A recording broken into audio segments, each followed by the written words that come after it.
I will stand on what I say, mate. I'll either fight you in the ring, which and forget about that one, pal, because I fought world-class men in my time. But let me tell you this, my old mate. I will fight you gypsy style. Don't you worry about that.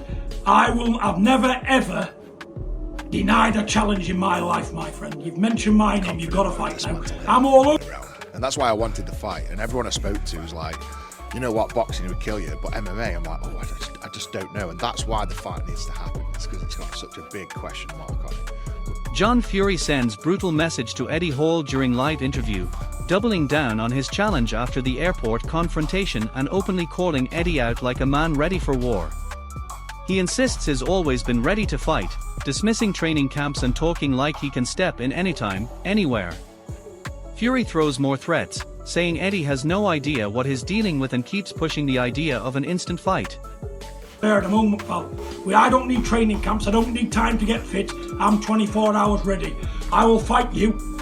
Get hold of my agent, Spencer Brown in Blackpool, he'll sort it all out. And I'll fight you anywhere you want the UK, my friend, anywhere at all. And you'll wish you never... Eddie Hall goes on a brutal rant, blasting John Fury's inner circle and accusing them of feeding his ego with constant yes-man energy.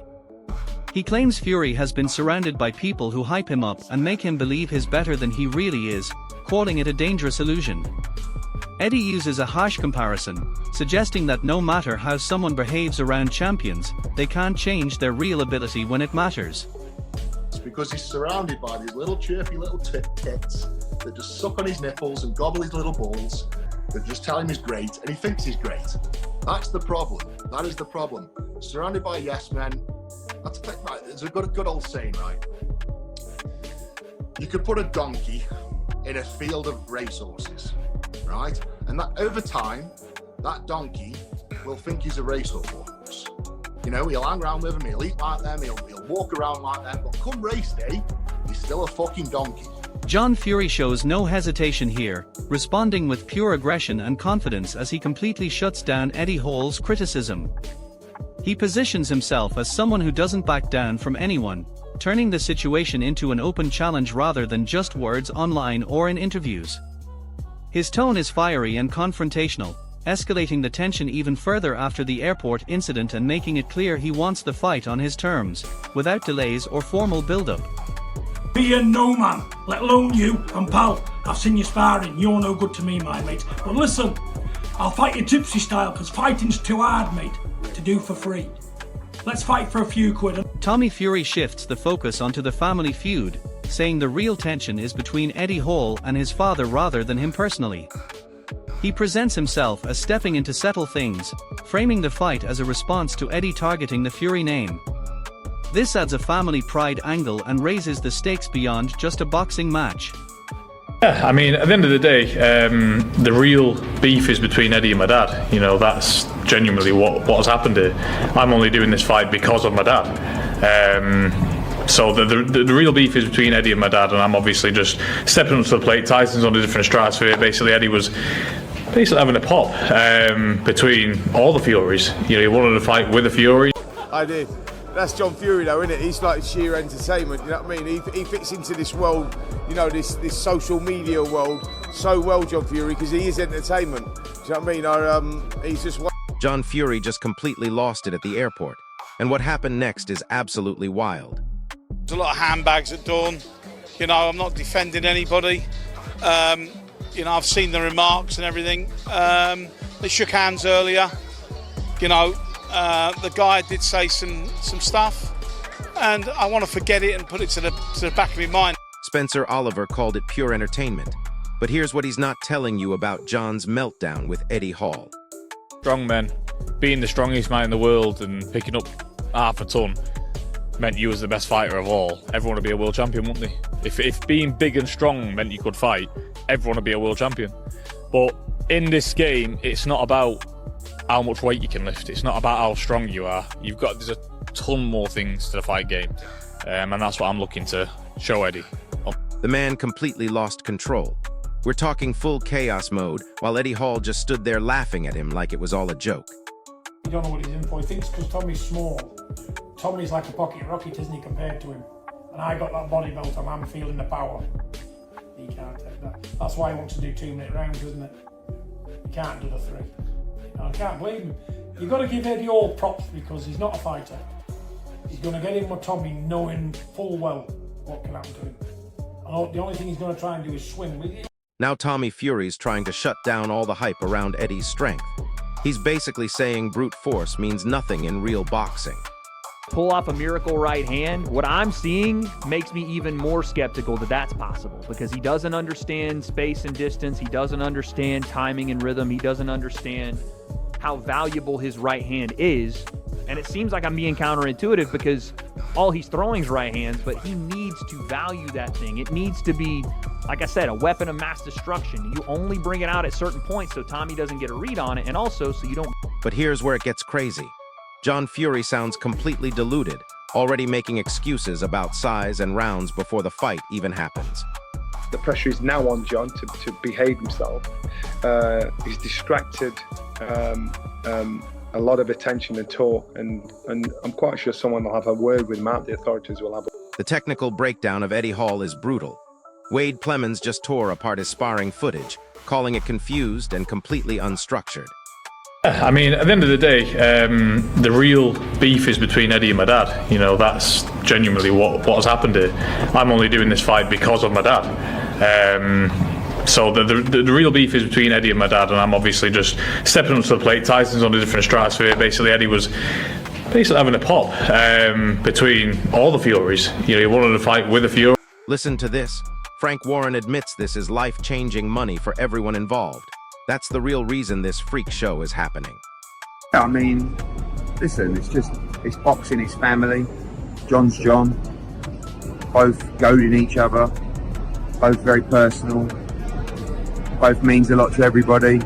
Dave Allen can't believe a world's strongest man is stepping into a boxing ring. He's calling it more spectacle than sport, but admits he'll still watch. Not really, it's thuggish behaviour. John Fury's, is boorish, thuggish, unedifying, unpalatable, uncouth, vulgar behaviour. Absolutely. But what do you expect from John Fury? John Fury's been in prison for gouging someone's eyes out. What did you expect him to do? Convert into a Samaritan? Is it a nice look? No. Was it a nice look over the years in boxing about so many things? This ridiculous sentimentalising of society and expecting everyone to behave in their... Tommy's got the boxing skills and experience. Eddie's got knockout power that could end everything with one clean shot.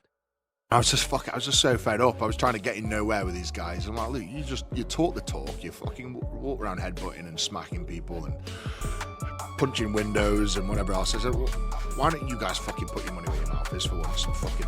But the real story is John Fury's emotional outbursts, dragging unnecessary drama into every situation. The man thrives on chaos, but can't stay disciplined. The new sparring footage that I just saw is abysmal. I don't know what Eddie's been training. I don't know who has been training him. I know that he has been training, but my goodness, I don't know who with, what they're supposed to be working on or why. But let me just show you what I mean. Eddie Hall, training footage and sparring footage just dropped, and Eddie Hall finally snapped, saying he's fed up with all the talk from the Fury side. He wants action instead of constant provocation and mind games. Grabbed everybody's attention for various reasons, and they're getting, Tommy's getting life-changing money, and how can you, I can't knock that. You're in the ring, it's a dangerous place to be, and my job is if I see a fight that I feel he can win and I'll put him into it, then I'll do that, and it gets him further up the ladder. Not only do I think he can win it, I think obviously this is a high-profile fight, but he's getting a truckload of money for it, so it ticks all. Tom Aspinall keeps it real, though. He warns against underestimating Eddie's natural fighting ability, even with Tommy's obvious technical advantages. World's strongest man, amazing. Do you know what I mean? Brilliant. He's fighting Tommy Fury. I thought they were mates. They probably are mates. So here's what this really comes down to. Skill versus power. Experience versus unpredictability. Tommy should outbox Eddie over distance, but Eddie only needs one moment to shock the boxing world. The experts favor boxing technique, but we've seen crossover fights go sideways before. Who do you think wins this circus? Drop your prediction in the comments. Smash that like button if this breakdown helped you understand the real story. And subscribe because this division is about to get even crazier. Of course I'll watch it. I like Tommy Fury a lot. I'm a Tommy Fury fan. Eddie Hall, I said an Eddie Hall fan. I like the World's Strongest Man. A lot of respect for him.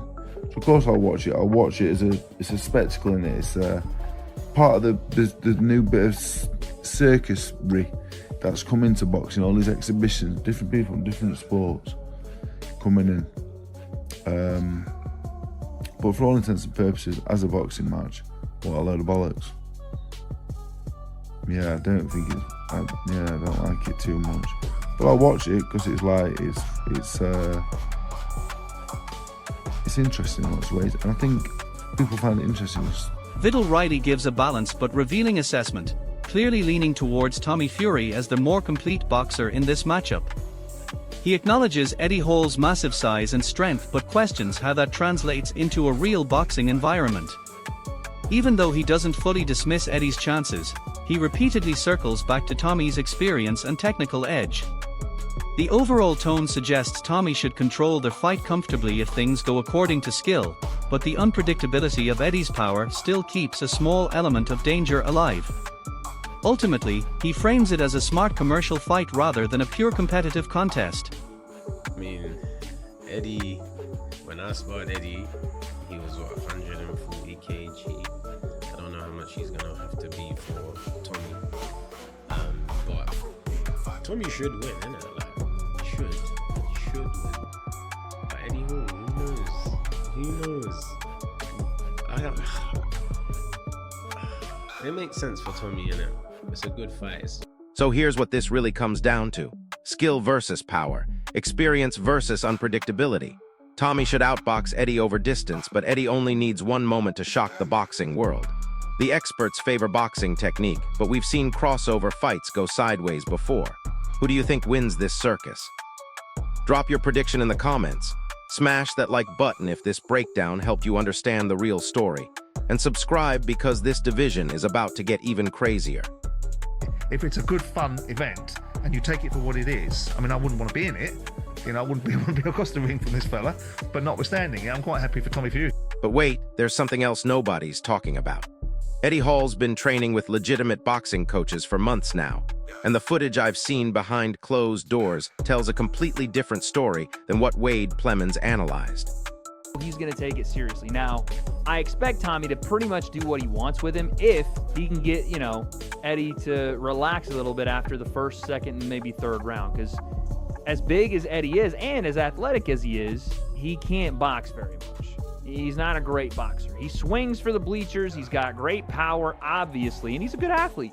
Like, he's a really good quick-twitch athlete. But even in the Hafthor Bjornsson fight, I can't even believe we're referencing this in terms of a Tommy Fury fight, but even in that fight, I know Eddie had like one arm because he had a shoulder messed up, but Thor outboxed him and stuck a left hand on him. He was a southpaw. It was tricky, but listen, and Tommy is not like a high-level operator, but he better be high-level enough. The sparring sessions are getting intense.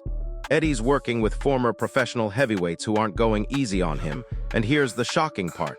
He's actually landing clean shots consistently. Fight. Tommy is obviously a boxer. Eddie can fight as well, though, to be fair. So, yeah. You've trained with both of them, though. What's the skills? What's the breakdown for this? So Tommy's been boxing all his life, so you would think that the edge should go to Tommy, but Eddie can actually genuinely fight. So his footwork is still amateur level, don't get me wrong. But that raw power translates differently when he's not just swinging wildly. One coach told me Eddie's developing a decent jab and his body shots could crack ribs. Meanwhile, Tommy's camp is taking this way more seriously than they're letting on publicly. They've brought in southpaw sparring partners specifically to simulate Eddie's unorthodox style and awkward angles. The psychological warfare is reaching new levels too. John Fury's airport meltdown wasn't random. It's all part of getting inside Eddie's head before fight night.